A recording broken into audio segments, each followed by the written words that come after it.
Alrighty. Today we're letting the games begin. Haven't done a YouTube stream in a while. I think since before the last Apple event at Worldwide Developers Conference. That's okay, though.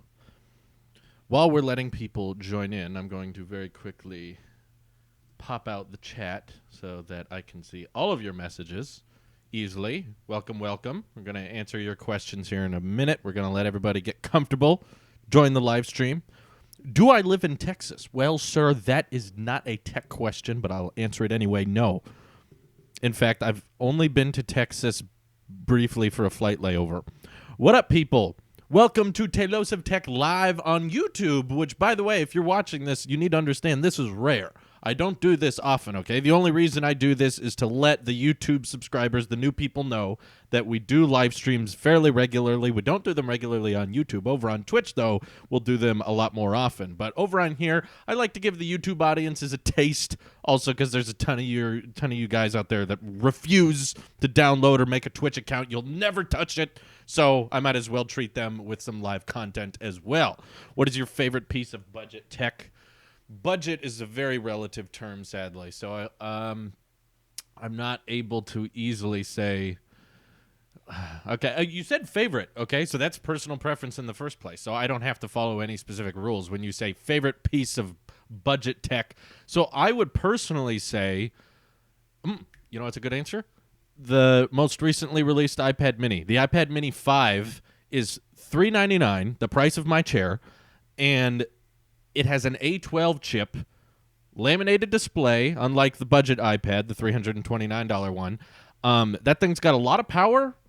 It's a great form factor. It's a very interesting experience of using an iPad differently than that of an iPad Pro, because I'm so used to using my iPad Pro, and it's a 13-inch tablet. I even debated checking out the 11-inch version after Marquez started tweeting about how he likes that size a bit more comfortably. I can kind of see what he's going for, but I do enjoy using my iPad Pro kind of like a laptop where I prop it up and I watch stuff on it, and I like running multiple apps at the same time. So that's why I like that's why I like the bigger screen sizes when it comes to the iPad. But the iPad Mini definitely, I think, is my favorite piece of budget tech. No, it's not the Pixel 3a. I'm sorry.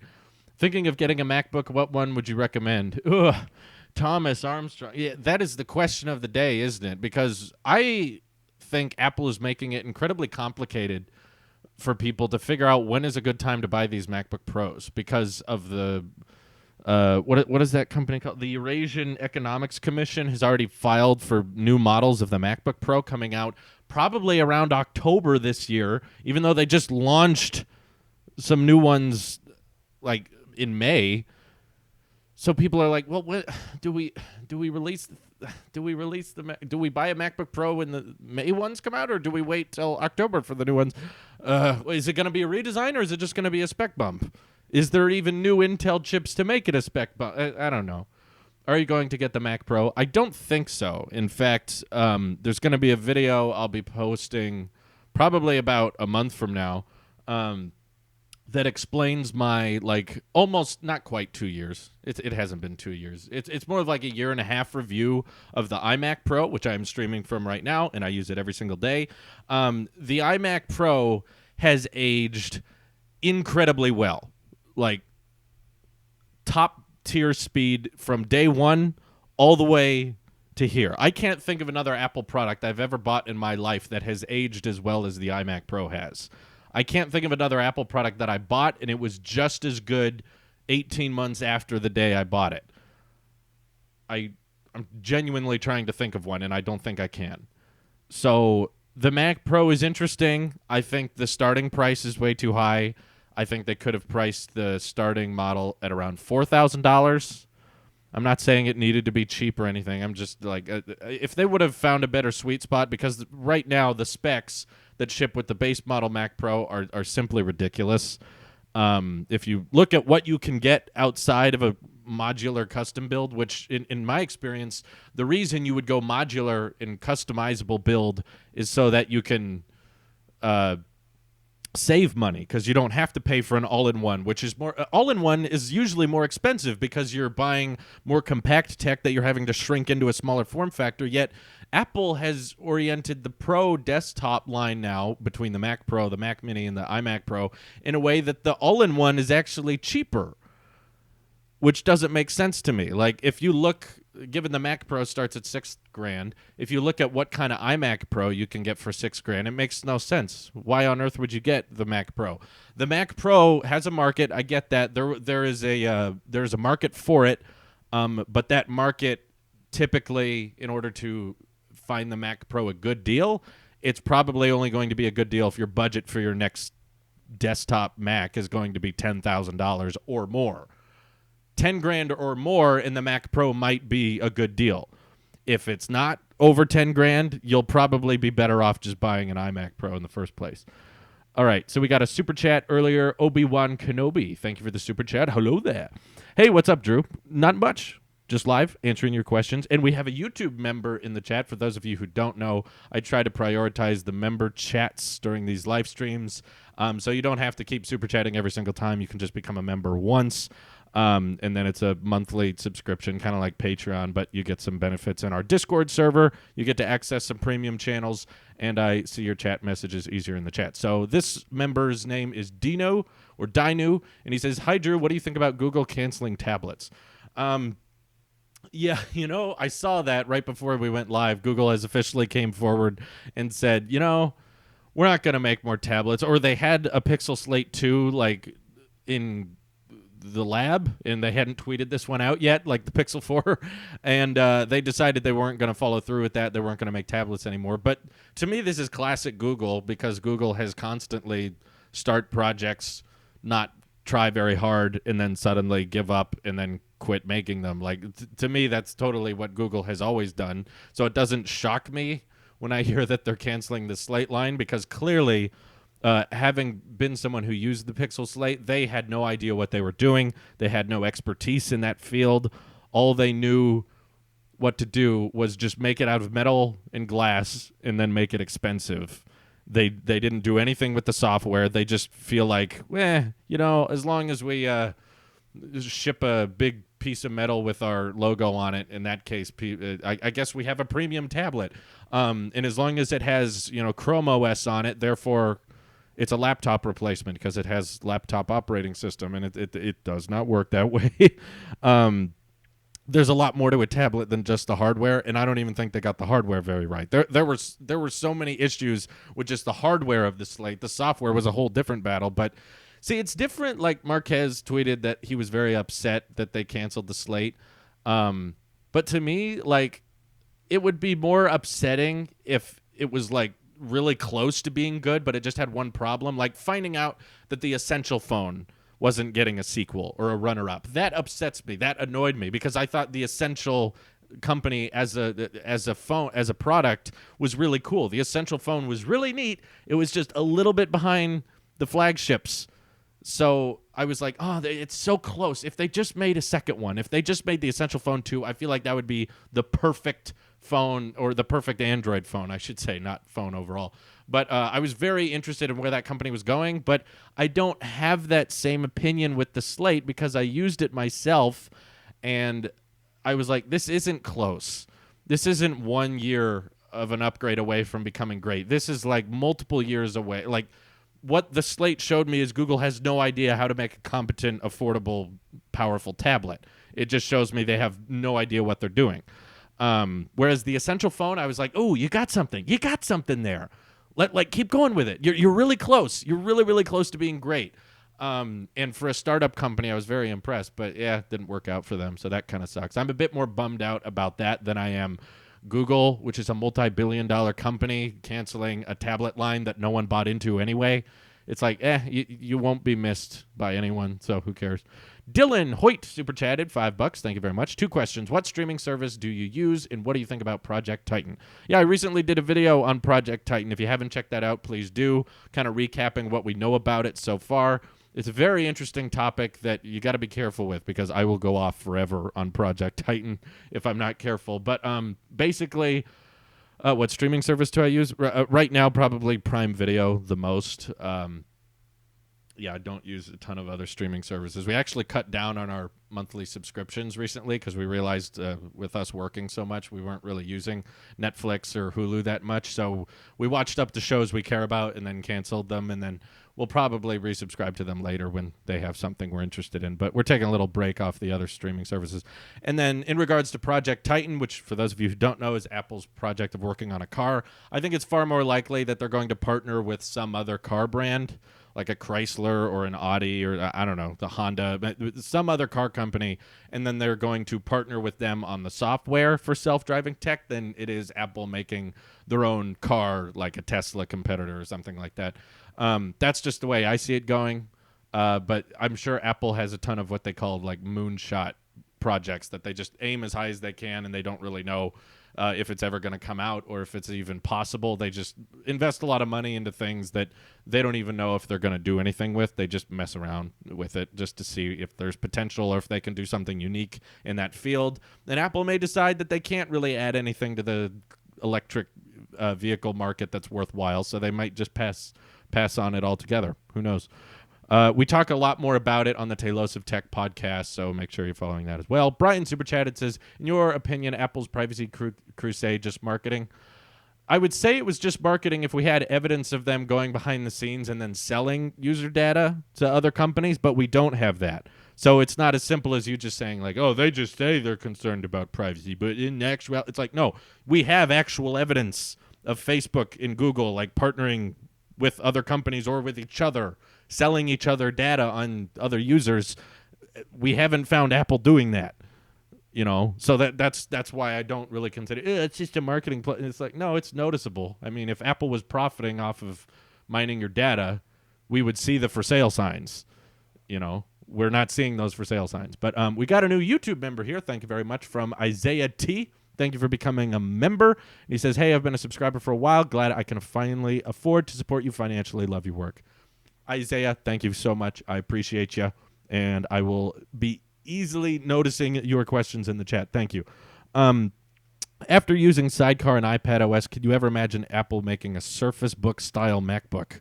I really can't, because what I don't think people caught on Sidecar whenever they see Mac OS running on the iPad is they're like, oh, look, iPad or, Mac OS, iOS hybrid put together. It's like they don't let you use the touchscreen when you're using Sidecar.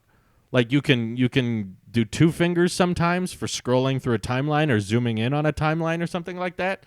But in regards to just tapping the display for clicking app icons or clicking Finder or clicking files and stuff like that, the touchscreen doesn't just suddenly replace the mouse. So if it did, like Duet Display or Luna Display does, where it just kind of allows your touchscreen to suddenly take control of the mouse, that would be a different discussion. But that's not how it works. They just kind of they're like, nah, you don't need to use the touchscreen. If you're using a Mac, use the mouse and keyboard. That's how you interact with the device. So no, I don't think that's Apple previewing, and especially what they said very openly about the iOS Mac OS hybrid ideas back at Worldwide Developers Conference last year. Remember the GIF with the big no drop down? They're like, are you guys merging Mac OS and iOS together? It's like, no, we are not doing that. Very few companies would come forward and answer a question like that on stage saying no. So given they've talked about how they want the apps to be easier to optimize between your iPad and your Mac, so you can move iPad apps over to the Mac very easily. That is not an indication that they want some type of hardware device to control both. Very different.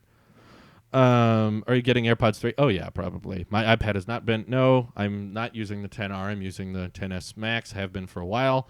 What's your favorite Android manufacturer? Probably Samsung. OnePlus would be a close second.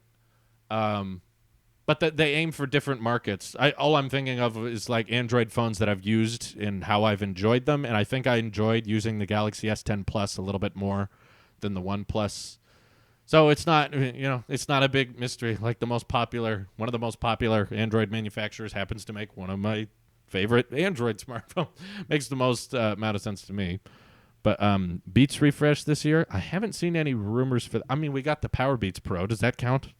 That was like, was that the first pair of Beats I reviewed? No, that's not. I reviewed back in the Attic days. I reviewed the Beats X headphones, so I haven't reviewed any of the over ears, but other than Surface, but that's not Beats. What do you think Apple is moving away from the famous i naming system? In my opinion, it's so much easier to say iMusic instead of Apple Music. Yeah, I don't know. It may have something to do with incorporating the brand name into your products more often. If you go back and look at the reason why they started calling things like iTunes or iPod or stuff like that, or like that kind of thing, or the iPhone, originally the I stood for Internet, which is kind of redundant in today's day and age, because the I was like Internet tunes. You were getting music off the Internet, but now you're getting everything off the Internet. So making it like iWatch or whatever is like, well, yeah, I mean, it uses the Internet. So it's kind of becoming a given. So it makes very little sense, I think, for Apple to keep around the I thing. But I agree, it was very famous, very iconic, and I wouldn't have been that upset if they made it the iWatch or the iMusic or anything. I don't care too much about the branding, but I'm sure there's some kind of marketing mental thing they're trying to trick people. It's like, say Apple more often. They feel better when they hear their name. Say my name. It's Apple. My name is Apple. Say it more. Rob Knott super chatted. If Apple was to put iMessage on Android, like Apple Music, how do you think they'd do it? A monthly subscription? Hashtag Twitch Gang. Hey, Twitch Gang. Thanks for tuning in. Yes, if you guys like this live stream and you like me answering your questions, or you feel like your question's not getting answered because there's 280 people here, follow us on Twitch, because there's never that many people over there, so you're more likely going to get your answered question. Link in the description. To answer your question, though, we did have an interesting discussion about this in our Discord once. I think there is a way, because Apple is reorienting themselves more on services, right? Like they're knowing that iPhone sales are going down. They can't rely as much on hardware like they used to. So it would make the most amount of sense that maybe they don't care if they lose people from iPhone as long as they get more services revenue. Perhaps they could theoretically start charging people for using iMessage on Android, but if you use it on the iPhone, of course, it's free. I'm not introducing a iMessage Plus subscription or anything like that. But if they were to do it, I think it was a guy from The Verge who pitched the idea. I saw it in one of Rene Ritchie's videos. It was kind of crazy. It's way out there. I'm about to pitch to you this idea for the subscription service. You're not going to like it, all right? Just prep yourselves. You're not going to think this is a good idea, but I'm going to argue as to why I think it might actually work, okay? So here's whatever that main guy is from The Verge, the one who does all the phone reviews. He said basically that it would cost something absurdly large, like $20 to $25 a month, but most of it, like 75% of it or whatever. So if it's let's say it's a $20 a month subscription, $15 out of that 20 gets put into Apple Credit, which means that you can use that credit to put towards your next iPhone. So that's how they keep you leaning towards Apple hardware. So you're going to build up this credit that can only be spent on your next iPad, on AirPods, on a MacBook, something like that. So you're paying the $20, but that turns into a gift card, and then just the $5 on the membership, that's what you take at a loss for keeping the blue bubble and still being on Android. So I know most people hate that idea, but I thought when he pitched that, maybe he pitched it as a joke. I was kind of like, I think that would work. I think there's a ton of YouTubers out there that would totally pay for iMessage on Android if they could, because there's a lot of people who love iMessage, and that's like one of the main reasons they won't switch to Android. So if they just got a little bit of a subscription, yes, it's expensive at $20 a month, but it's going to come off your next iPhone purchase or your next pair of AirPods or something like that. I feel like it would almost work. Will Apple do it? No, I doubt it. Probably not. But if they were to do a subscription service, I feel like that could possibly work. Project Nova super chat. It says, what are your views on the custom Tesla pickup? That was really cool. I saw that. The Truckla. Simone made that. I think I commented on that video as well. Full disclosure, it's one of the coolest, cleanest modifications to a Model 3 I've ever done. It looks so real. It looks so legit. Like, it looks so seamless and perfect. That being said, I think what they did was cool. I love that Rich Rebuilds was there. Rich Rebuilds is an awesome channel. Everyone should check out Rich. He's a great YouTuber, great Tesla channel. I love watching him. That being said, as a truck, it wasn't very practical. Okay, it's still an amazing project. It was still an incredible feat that they were able to turn a Model 3 technically into a pickup truck. However, if they actually released that, if the Truckla actually came out, then I wouldn't buy it because it's a 2-door, 2-seater, and the bed in the back of the car was tiny. That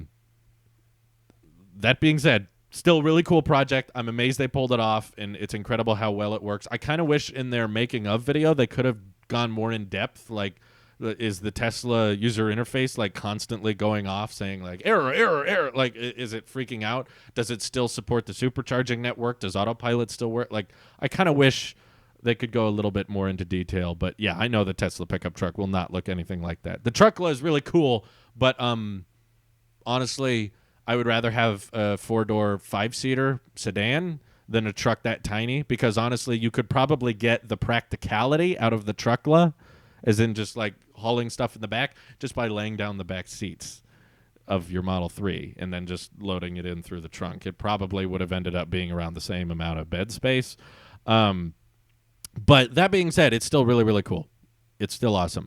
And we have a new YouTube member. Thank you very much, Josh Basal.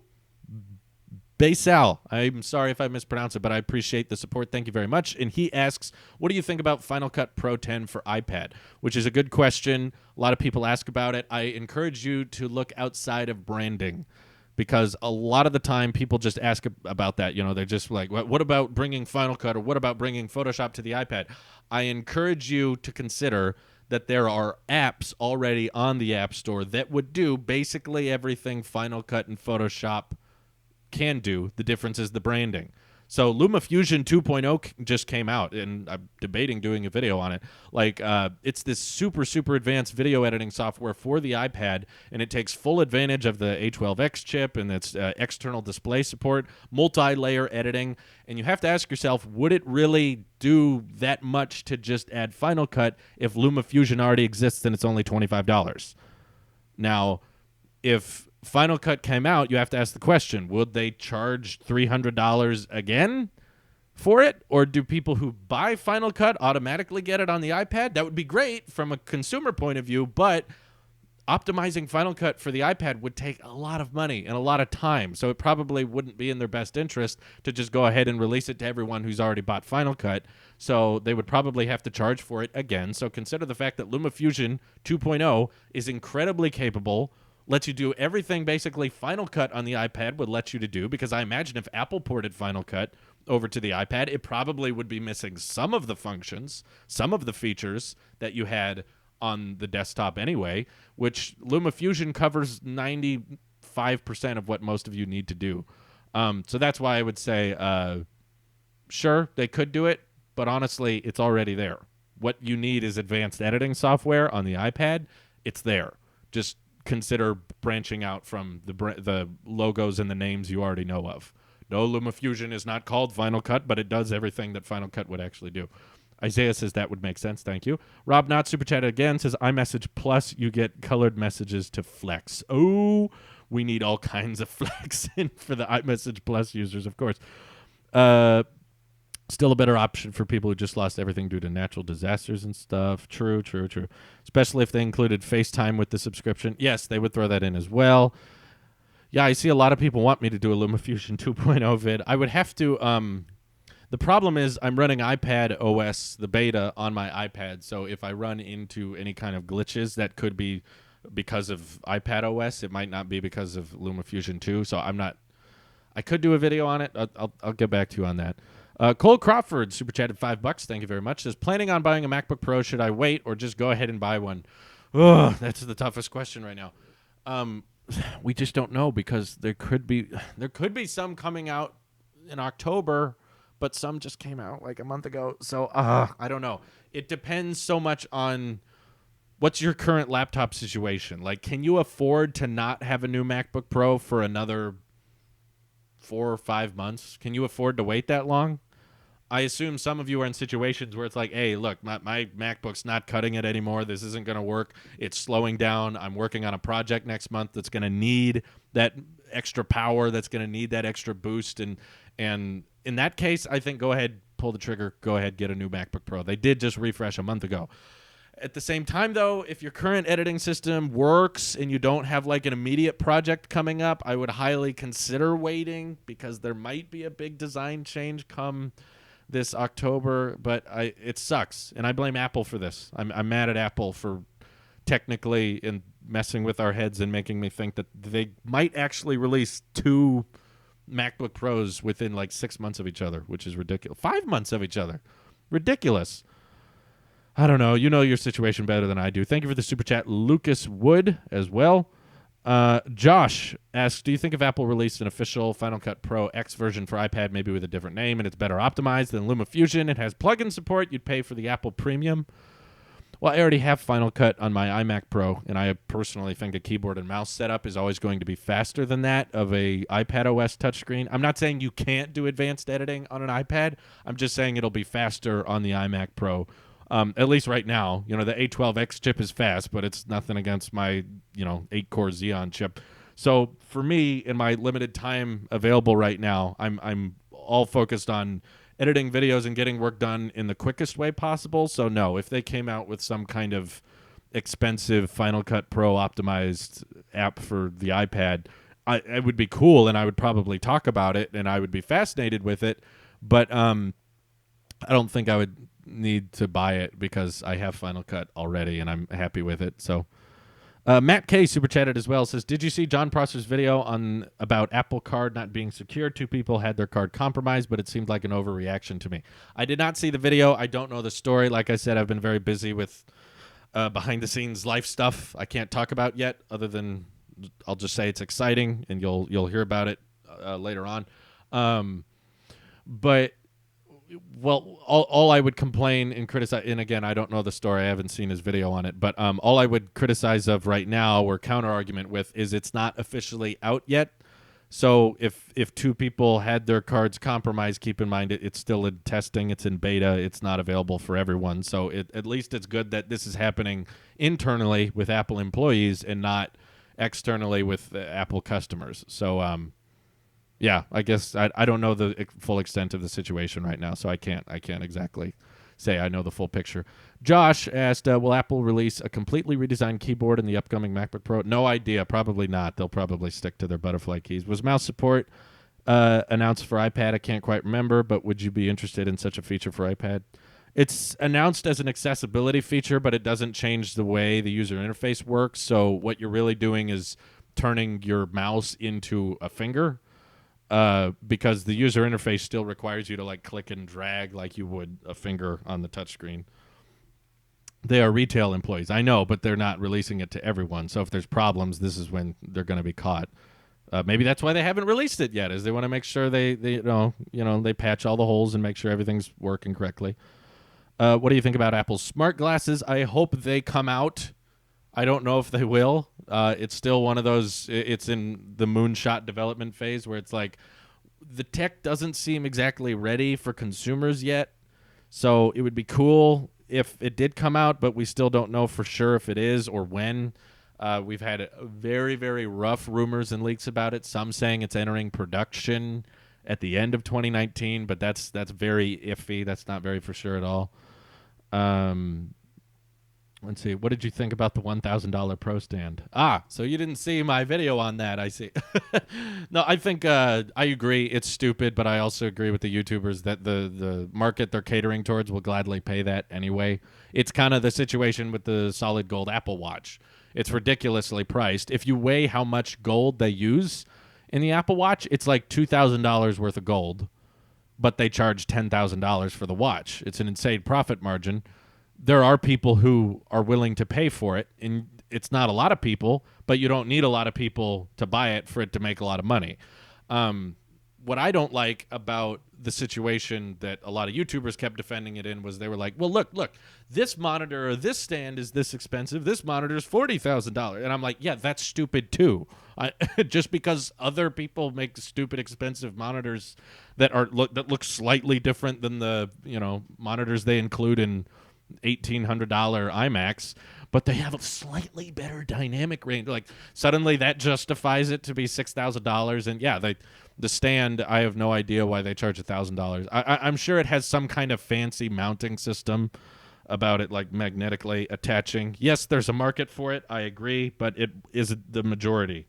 And I don't know. I feel like there was a more accessible market back when they made the Apple Cinema display and Thunderbolt display, which I have a Cinema display on my desk right now as we speak. It's a great monitor, and I wish they would have catered more towards that direction of people who kind of want a cool, slick monitor set up for docking their MacBook to, or adding a futuristic-looking monitor to their iMac that they already have. And instead they went for the Ultra Pros, the ultra advanced professionals out there, which I know they exist. I'm just annoyed that they didn't cater to what they used to. They used to cater to a more everyday demographic, and you bet your butts if they would have made like a $2,000, $2,500 monitor that had the thin bezels and didn't have this extreme dynamic range, but it had decent Thunderbolt 3 features, and it had Face ID or a good speaker system, basically just make an iMac Pro without the computer part, you bet your butt all those YouTubers who are praising the Pro display, they would have bought that and used it as their daily.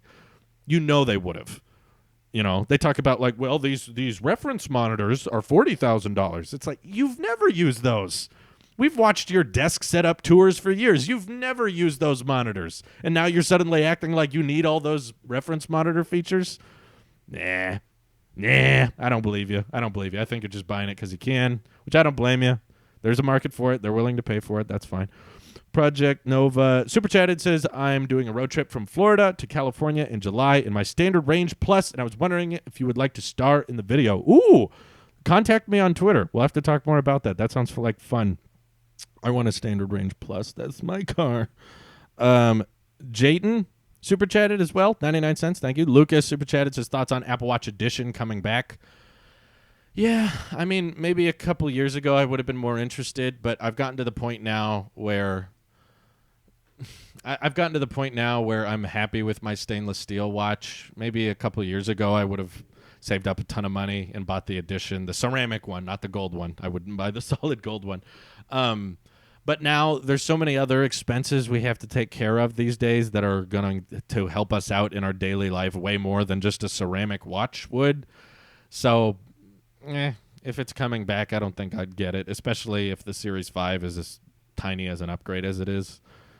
CPU. Yay. Yeah, I don't care if the CPU is a little faster or something like that. Get an Android. Oh, I've gotten more Androids than iPhones. Genius. Okay. Can you rant Tech Talk TV, please? I hate that channel. I don't watch his videos, so there's not much I can rant off of. John Morrison is actually using $6,000 reference 12-inch monitor. He talked about it in video. As someone who's been to John Morrison's office and seen him edit before, I can tell you with confidence you don't need that reference monitor to edit things that are going to be viewed on smartphones. I watched the dude make videos before, and I've seen his desk setups. None of them ever include reference monitors. I don't know. Yes, there are people who will take advantage of the dynamic range, but I'm just saying for YouTuber purposes, it's so pointless. If you're, filming The Hobbit 4, sure, maybe. But no, for making videos that people watch on their phones. Would you ever consider shaving your beard? I've done it multiple times. The audience always freaks out because everyone's like, you're 21? You're not 21. You look 30. You look 29. Everyone always says that, and then I shave, and they're like, oh, you look 15. You're like 15 years old. Yeah, so I like my beard personally. Last time I shaved it off, I didn't really appreciate the look, and I was like, I don't really like the way I look. So I got to edit all my videos, people, so I got to look at my face all day. You guys don't have to. So as someone who has to look at my face all day, I think I have majority vote on what it looks like. And yes, I know this part of my face bothers you all the time. It's called psoriasis. Relax. John Morrison makes videos for other brands as well with high-end cameras and such, so the high-end monitor is completely worth it for him. Oh no, he'll make his money back. I'm not saying it's not worth it. I'm just saying it's not necessary, because you know the two most common complaints we ever got with 5K iMac Pro displays: the dynamic range and the pixel density. That's called sarcasm. No one ever complained about the dynamic range and the pixel density until the Pro display came out, and then suddenly it was worth it to everyone. Nah, they're going to use it for things they don't need it for, but either way, it's not for me. I get that. I'm just saying it's for a very limited amount of people, and I wish they could have gone back to what they did with the Cinema and Thunderbolt display. Anyway. Project Nova super chatted, sent a tweet to Talos of Talk Twitter. Thank you. I'll check it up later. Any plans for other collaborations with Nikias? Nothing planned currently, but if he reaches out with an idea, I'd happily contact him back again. Adobe Rush is trash. We need Premiere Pro on iPad. I don't think you do. I think you have Premiere Pro on iPad. It's just not called Premiere Pro. And y'all call me the sheep. I don't understand. Everyone's like, yeah, you just like it because it's an Apple product, and then I start criticizing things Apple products makes, and well, it's just not meant for you. I hope you all remember. Hope you can all recall that, because every time I start defending Apple in a way that's controversial, everyone goes, oh, you defend anything Apple does. And it's like, I openly don't. I've criticized Apple and their choices with products multiple times, and then people start defending Apple to me. Like, no, Drew, it makes sense. It makes sense. It's practical for them. Whatever. So we needed to save corporate companies that spend $40,000 on monitors. We needed to save them money because they were in desperate need of, cheaper monitors. They were going to buy that monitor anyway. I think every argument you could make for the Pro display. Here's my issue with that argument for the pro market or the professionals or stuff like that. Every argument you make against the Pro display could still be made for it if it was twice the price, which basically is everyone saying that it doesn't matter how much it costs because it looks good, I guess. What drink am I drinking? I'm drinking the Arizona Mucho Mango juice. It's technically tea, but whatever. Craig McGill super chatted says, will we ever see an Apple-made micro LED iPhone? Probably. If you've read up on micro LED and what it is, it's basically just better than everything else. It's like, well, it's brighter than OLED, and it's thinner than OLED, and it uses less power, and the pixel density is higher. And it's like, okay, so it's just better in every single way. It's just kind of expensive to make right now. It's just kind of on the pricey end, and it's not easy to manufacture. But I'm sure with time it will likely get easier to manufacture, and they'll probably improve it to the point that we'll have micro LED on most of our devices. And it also doesn't burn in. Yes, exactly. It's just better than OLED in every conceivable way, other than it's not very achievable right now. So yeah, it'll show up eventually. Do you think that Tesla will be as game-changing as iPhone was? In a different way, yes, I would say that. I think it already has in a lot of ways. Tesla is treating the car market so drastically different than all other car companies, in my opinion. And the iPhone has changed the world forever, no doubt, but I think the Tesla, not as quickly, but in the long run, will end up changing the world forever in a lot of ways. Yeah, we talked about the Google canceling the tablets earlier this live stream. I think it's not going to be missed. I think shortly before they announced they're not making any more tablets, didn't they discontinue all of the Celeron versions because the lag was just so incredibly bad? I bought a $1,000 Slate and I had lag and crashing problems. It was just a joke. Go back and watch my Pixel Slate video if you want to know more about it. But it was a clear evidence to me that Google had no idea what they were doing when they made it. So basically, to recap what I said earlier in the stream, if a company made something with a lot of potential and I could see where they were going with it, I would be bummed out that it's not getting a follow-up like the Essential Phone. If the Essential Phone 2 would have come out, I think it would have been almost the perfect Android phone. That company had a lot of potential, but that didn't end up happening. That kind of bums me out. The Slate, I didn't see potential in. I was like, you guys have no idea where you're going with this. You didn't try with the hardware. You didn't try with the software. You didn't try with optimization. You just made a Chromebook with a touchscreen and no keyboard. And you're like, that's good. So, no, the fact that we're not going to be seeing that development team make another tablet doesn't bum me out. I'm like, okay, good. You know your limits. You know what you're not good at. And I know people say, like, well, we need competition. We need things to compete against but that wasn't iPad competition. No one was picking the Slate over the iPad. If you want to talk iPad competition, we'll talk with the Galaxy tablets, maybe. Those still aren't great. And the iPad experiences far more competition from other laptops or the Surface Pro than it does the Pixel. The Pixel Slate was no threat to the iPad at all, not even in the slightest. How would I make an intro similar to yours in LumaFusion? Well, I actually hired a guy. I think he's in the link to, maybe not this live stream, but all my other edited videos. You can see the intro and outro, the guy who made mine. So I think he made that with Adobe After Effects or some program I don't know about. You could ask him about it. He's on Twitter, I think. Thoughts on Apple warning about 2015 MacBook Pro's batteries? I haven't heard much of the older MacBook Pro batteries failing. I haven't seen many articles about that, but I'm glad that they're issuing a recall or repair program or something like that. That's good. That's good. I'm glad they're doing it. Hello, is it worth it to buy the Series 4 watch now? I would say if you can find one on a deal. Wait, don't buy one straight from Apple's store at full price. Go to Target or go to Best Buy and find some Series 4 that's discounted. They're on Twitter all the time. If you follow some tech people on Twitter, they'll tweet out some kind of Series 4 discount or Series 4. Like, if you're going to buy a Series 4 3 months before the Series 5 comes out, don't pay full price. But sure, go ahead and get a Series 4. It's a super cycle. I doubt the Series 5 is going to have that many more compelling features than what the Series 4 already has. So, yeah, I guess you could. Just don't pay full price. Seems most reviewers tend to keep it just facts to avoid their opinion getting in the way of the vid, but to be honest, I like it when reviewers share their opinions because if I didn't, I'd read a spec sheet.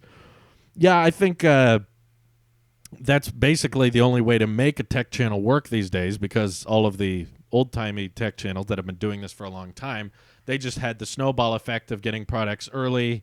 They've been around for a lot longer, so they have a lot more, subscriber counts, so they have a lot bigger budgets to spend on higher quality camera equipment.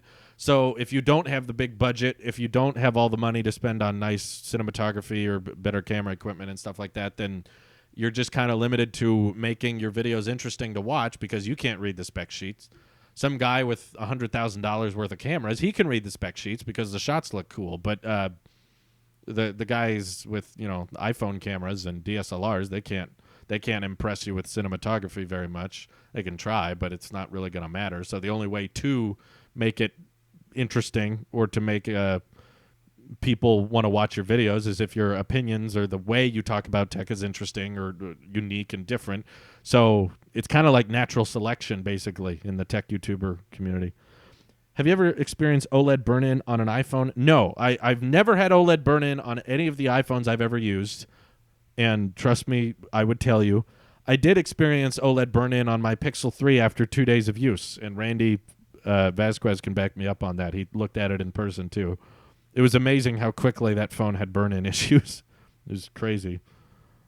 You think I should wait for the 2020 iPhone? Depends on what phone you have now. If you bought a 2018 iPhone, you probably don't need to use one. But maybe one before that. If you have a 2017 iPhone 10 or a 2016 iPhone, whatever, the 7, what came out that year? The 7, I think. Then, yeah, maybe wait for the new one.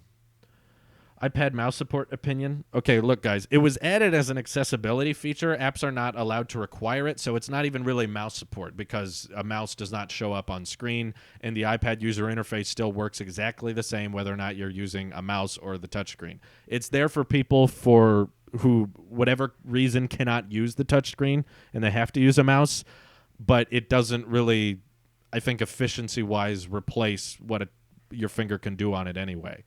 Just because it has mouse support doesn't mean it can now run desktop apps, doesn't mean it can now take advantage of desktop-like experiences like we've seen on a Mac before. It's not that easy a translation. It's an accessibility thing for people who can't use the touchscreen. That's really what it's there for.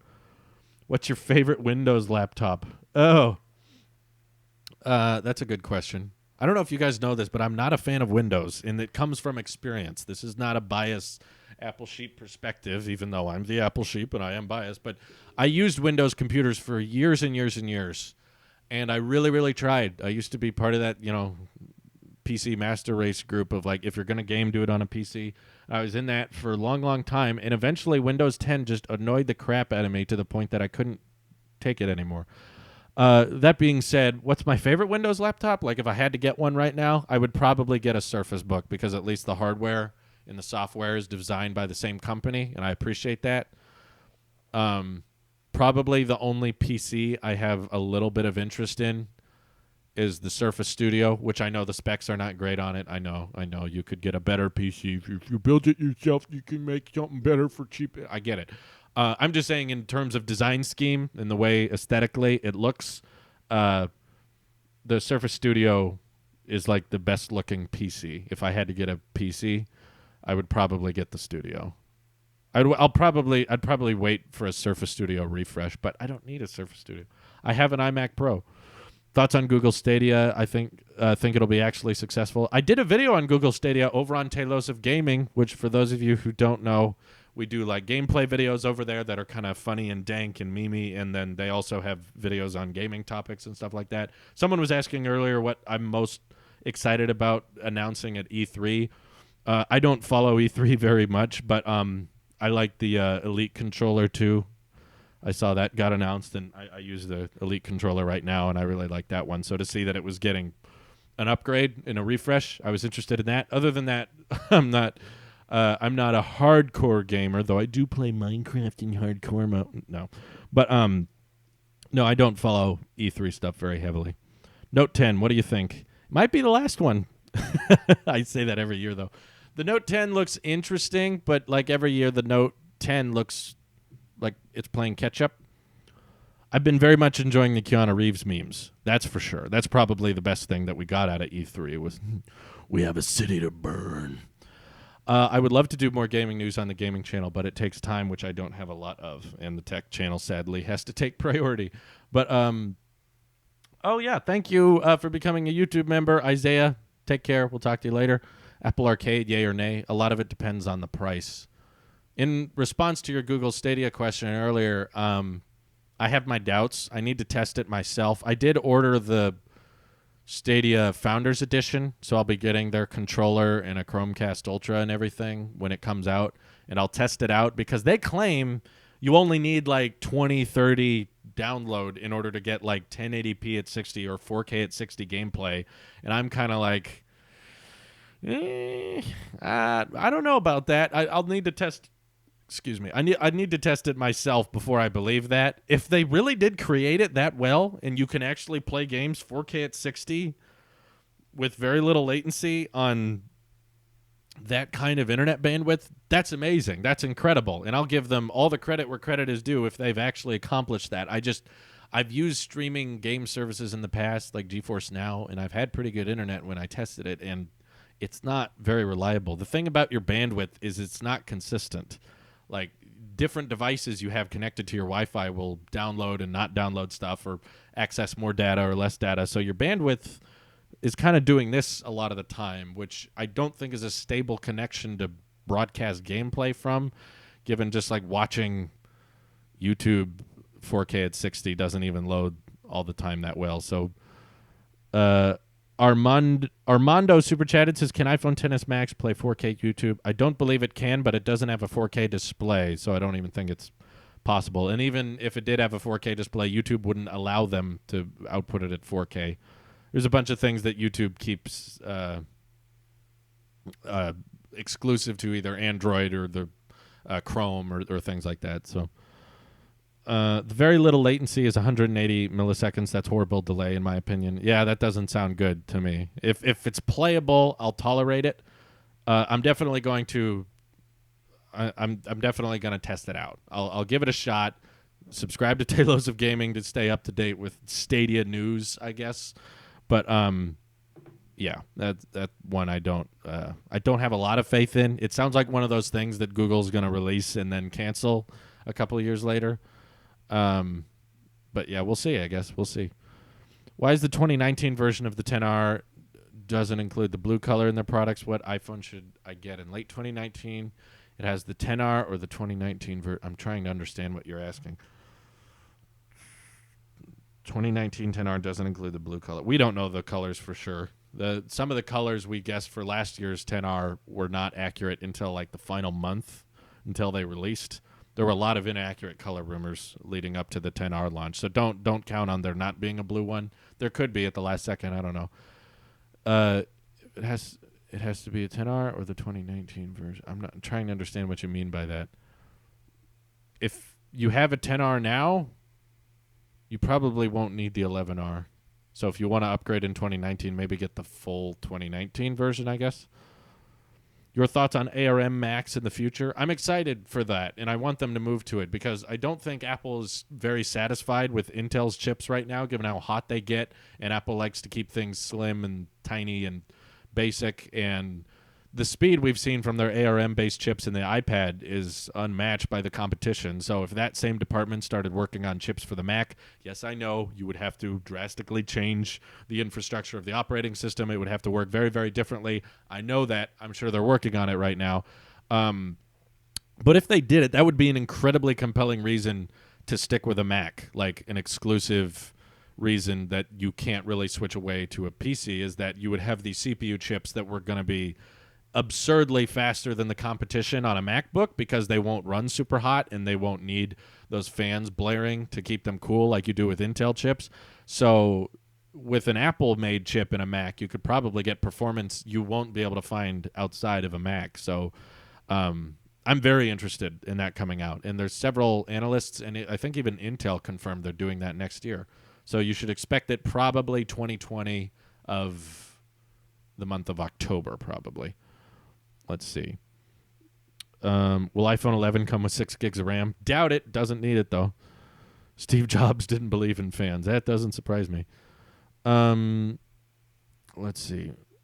Would you recommend someone buying a 10S on sale for $699 right now? Do you think there's any chance it'll get cheaper after the 11 comes out? $699 is not bad. That's a pretty good deal for a 10S, right? 3 months before the refresh. I think there's a better chance of the 10S getting discontinued because the 11 is not going to be very different. And, you know, when the 10S came out, which was not very different from the 10, they discontinued the 2017 10. They don't sell it anymore unless you go to the refurbished section or whatever. But given moving from the 10S to the 11 is such a small upgrade, they might just discontinue the 10S altogether. So, yeah, I think that's a good deal. If you need a new phone, I'd go for that. What are your reasons for someone to switch to iPhone? I would say how the iPhone holds its value is unmatched by the competition. So if you're going to sell your phone to help pay for your next phone, an iPhone's the way to go. Security, iPhones are way more encrypted than Androids are. And longevity, so you're going to be getting operating system updates way longer than most Android phones will ever get. And, of course, the cop-out answer, the ecosystem is much better than the competition. I like the Apple Watch, the AirPods, and how they all work together, and iMessage and that kind of stuff. But ignoring those things, I would say the main ones are how the phone holds its value, security, and longevity. You know, the software optimization is probably going to be unmatched compared to most Android phones, which, yes, you can get for cheaper, but you're going to miss out on those three main things with going with an iPhone. Hey, Drew, do you think I should get the iPadOS developer beta on my main iPad? I'm so hyped for iPadOS. I'm glad they're bringing Xbox and PS4 controller support. Yes, I'm so happy they added that as well. That is a big deal for me. Be ready for bugs, because I'm still using iPadOS on my iPad, and there are noticeable bugs. You know, it's not like you can barely tell it's a beta. There are noticeable ones. I wouldn't say they're catastrophic, like they make the iPad unusable. I could still use it normally, but you're going to get annoyed with scrolling and apps crashing or the iPad having to restart again. Like that's happened to me several times, and you just have to come to accept it. If you're not doing anything like work or school related on your iPad, then sure, go with the developer beta. But if you need your iPad for a job, if you need it for work, if you need it for school assignments, but hopefully you're all on summer break, so you don't have to worry about that. But maybe some of you have summer school. I'm sorry. But yeah, if you have some kind of time sensitive or important information that you need to do on your iPad, then I would definitely not put the developer beta. Maybe wait for the public beta, if anything. I have the first gen AirPods. Is it worth it for having for the next ones? Literally watch yesterday's video. If you have the first gen AirPods, I would say wait till September. If you don't have AirPods at all, go ahead, buy the new ones. Do you think the iPad Pro should have had a headphone jack? No, nothing should have a headphone jack. If you're mixing pro audio, you're probably not doing it on an iPad. And also, if you're mixing pro audio, you're probably not doing it through a headphone jack, because I know lots of people who are audiophiles and do lots of audio mixing. They use giant mixers that plug in via USB or sometimes even Thunderbolt, and they have 1/4-inch jack headphones that they listen to for the deep intricacies in their audio editing. So yeah, if you're doing really high-end audio stuff, like, you're not using a headphone jack in the first place. The headphone jack is not that advanced of a port for just audio editing. You could probably get what you need done with a USB-C port on the iPad Pro. So the fact that it doesn't have a headphone jack, I don't think that's a feature a lot of people are missing out on. The market the iPad Pro is aimed for, they don't need headphone jacks. If you can afford an $800 to $1,000 iPad Pro, you could probably get AirPods. And if you need like the utmost best latency ever, then you just use an adapter, I guess. But I don't want to spend $9. Okay, don't buy that one. Get the $500 iPad Air. It still has a headphone jack. I have an iPhone 10. Should I get the upcoming iPhone 11 or wait for the 12? Of course, it depends. Do you like your 10? Are you annoyed with your 10? Do you want more out of your phone? If so, maybe get this year's. If you're happy with it, you don't have any complaint, then just wait for the 12, I guess. The 1/4-inch and 3.5 millimeter jack are the exact same in regards to audio quality. 3.5 millimeter is just slimmer. They're both full auxiliary. Look it up. Well, I'm just saying, I'm talking about people who have worked in the audio. I've met people who are professional audio editors. You might be able to get the same performance out of the headphone jack, but I'm just saying that the headphone jack that you find in an iPad is not doing the same thing that those higher-end audio engineers are using for the 3.5 millimeter jack. So if you need to, absolutely have it. The USB-C dongle will do the exact same thing, but yeah. Slate is the last tablet. Yes, we know. What's the best aesthetically pleasing wireless charger for iPhone? Ironically, I would probably say the Pixel Stand. I'd probably say that. I think you could likely get much cheaper wireless chargers. The Pixel Stand is not a cheap wireless charger, but and I also wouldn't recommend getting a Pixel phone. But in regards to wireless chargers, the one that looks the most clean and the most aesthetically pleasing to me is the Pixel Stand, which I have 2 of. Luckily, both of which were gifts, so I didn't have to pay for either. But maybe if you stumble upon some kind of Google gift card at some point, I don't know. Maybe maybe use it on a Pixel Stand. $80 is a lot for a Qi charger, though. You can get a lot cheaper Qi chargers that probably look fine. Let's see. Will the 2020 iPhone have on-screen Touch ID? I don't know, dude. You think I work for Apple?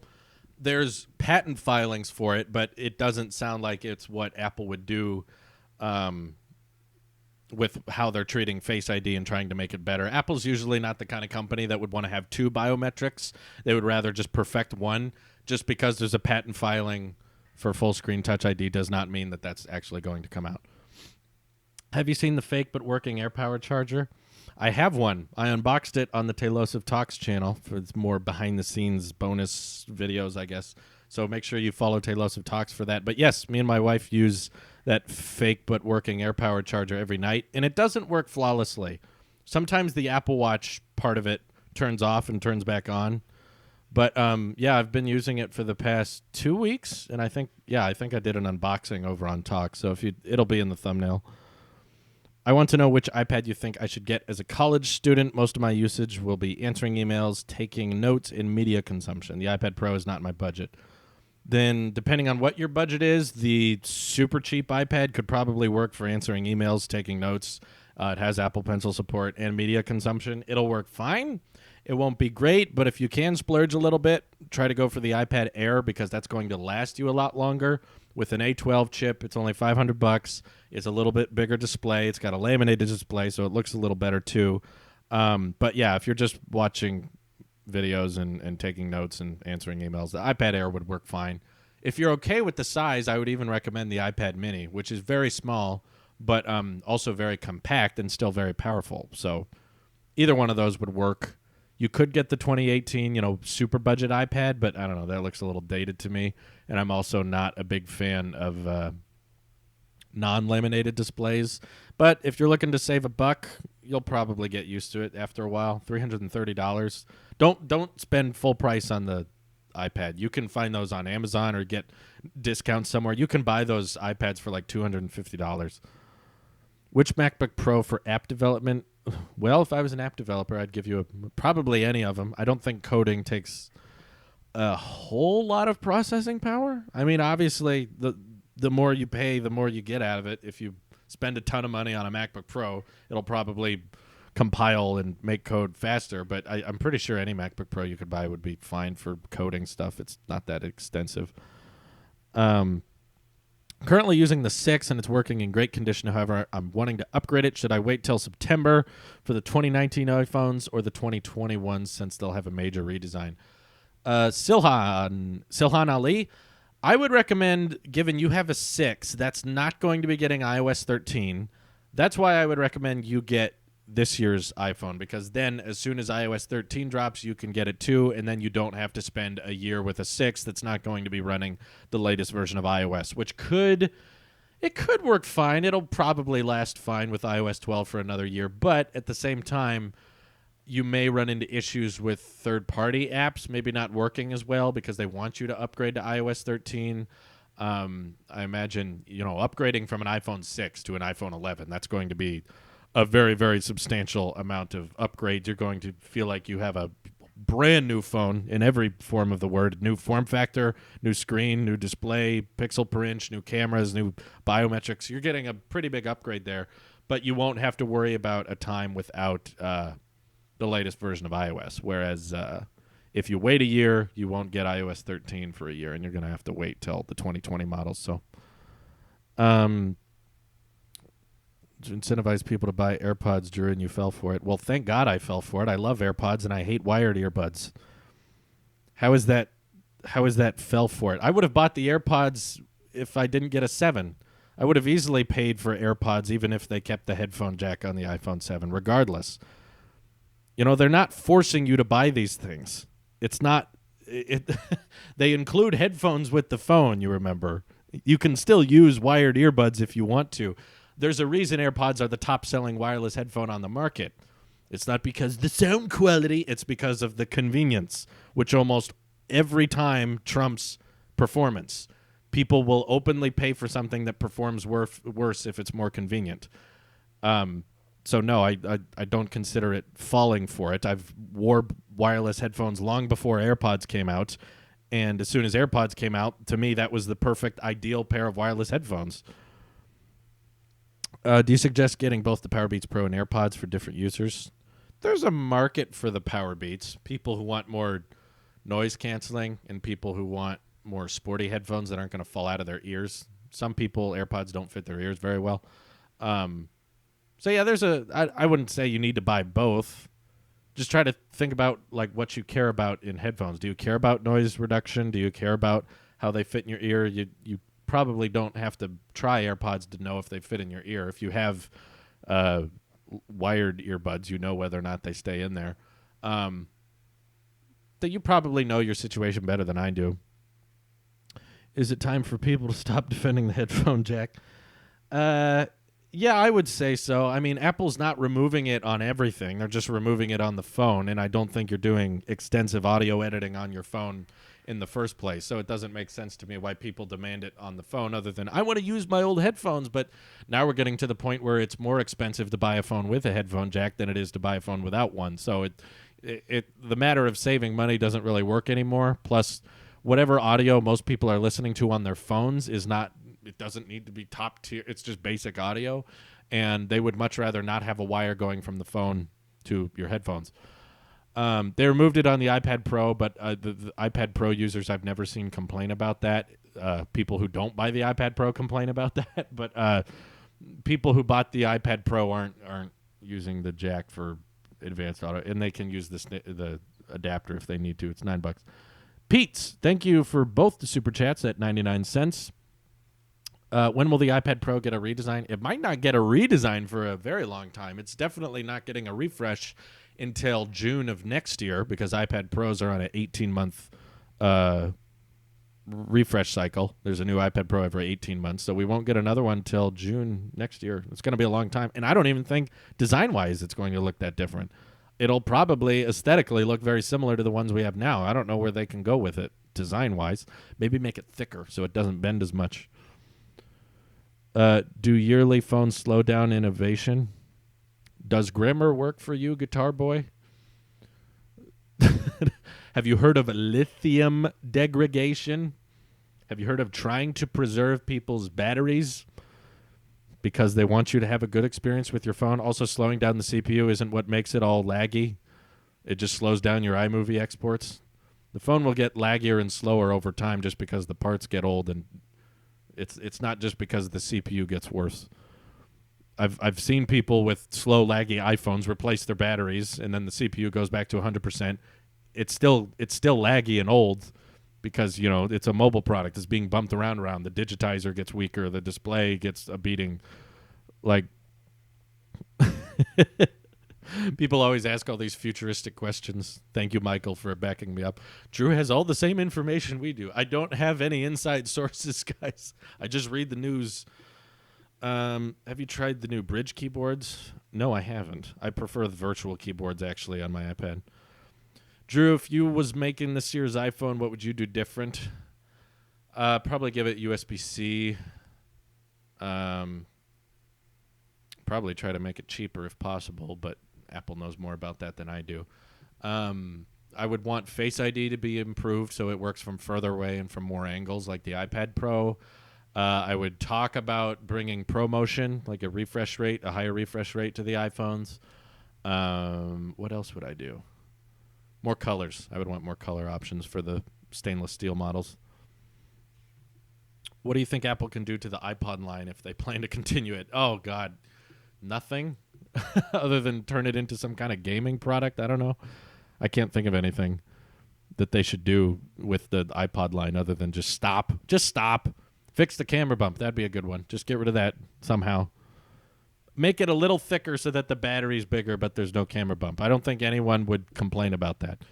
I don't see that many people complaining about their phones saying they're too thick, but I do see people complaining about the camera bump and the battery life, which I think you could fix in one change. What do you think your first purchase will be with the Apple credit card? Probably some gas, or we're going to be at a restaurant or something. I don't know, something like that. Anyways, we've been live for a little over an hour now, and it's been fun. It's been real, but I've got some more videos to work on, so I'm going to get going on that. But if you enjoyed the live stream or you didn't get your comment answered and that frustrates you because you're like, Drew's ignoring me, he should just read every single message in the chat, because that's doable, then make sure you follow us on Twitch. The link is in the description. It's a live streaming platform that's built for live streaming. There's way better ways to support me over there. Do you have an Amazon Prime account? If you do you realize there's a way you can support me for free? Free. It won't cost you anything. If you have an Amazon Prime account, you can link it to your Twitch account, Twitch Prime over on Twitch. It costs you absolutely nothing, and I get money. So you literally create free money and you support a creator you enjoy and you want to see me grow and do more things. So I would greatly appreciate it if you checked it out. If you don't know how to link your Amazon Prime account to your Twitch account, just Google it. It's very simple. It's like a 3-step process. And if you enjoy the live streams, I will be doing more over on Twitch. Not today. I won't be live in 2 seconds. Some people got confused last time I plugged my Twitch. But links in the description. And I will see you guys over on Twitch probably tomorrow or the next day, somewhere around there. Anyways, thank you all for watching. I will talk to you later. This is your Apple Sheep here. I will see you in the next one. Bye-bye.